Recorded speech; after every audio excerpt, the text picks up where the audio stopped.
Good afternoon বন্ধুরা। দেখো, অত কাচলাম আর কিরমভাবে বৃষ্টি হচ্ছে, ছাদ পাত সব ভিজে। আবার দৌড়ি আমরা শুরু করলাম, আবার ছাদে দৌড়ালাম, দৌড়ে গিয়ে আবার সমস্ত জামা কাপড় তুলে নিয়ে আসলাম। এইবার তো সমস্যায় পড়ে গেছে, এবার বাড়িতে মেলতে হচ্ছে ঘরের মধ্যে। রাস্তায় এখন লোকই চলছে না, খুব কম বৃষ্টি পড়ছে। এদিকেও চলছে না, বৃষ্টি হচ্ছে, এই রোদ্দুর হচ্ছে, আবার বৃষ্টি, সমস্যা।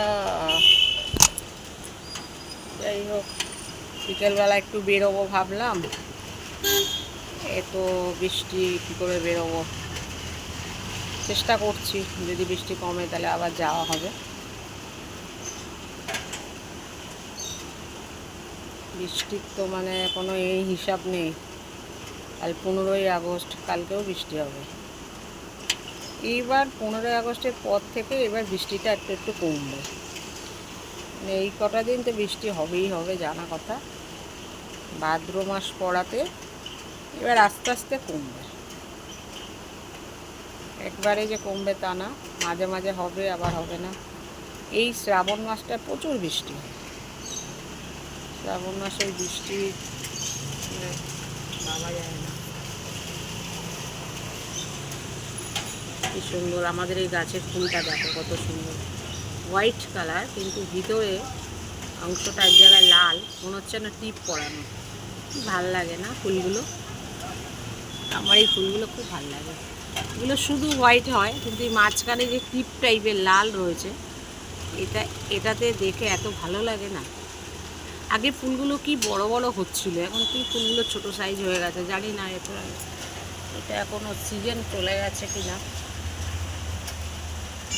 কি সুন্দর ভিতরটা, পিঙ্ক কালার, কি দারুণ। এখানেও হয়েছে।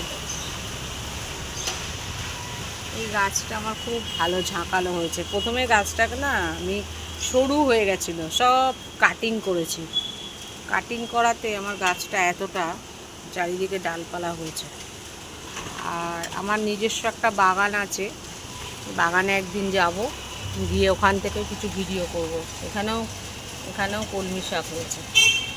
আমি সব কলমি শাকগুলো খাওয়ার পরে না গোড়াগুলো সব দিয়েছিলাম মাটিতে পুঁতে, সবগুলো দেখছি কি সুন্দর গাছ বেরিয়েছে, ভাল লাগছে। তুলসী গাছ আমাদের, কলমি শাকগুলো হয়েছে। ওই জানলাতেও আছে, ওটাও আমার জানলায় হয়েছে কলমি শাক। যাই হোক, এবার একটু ঘুমাবো।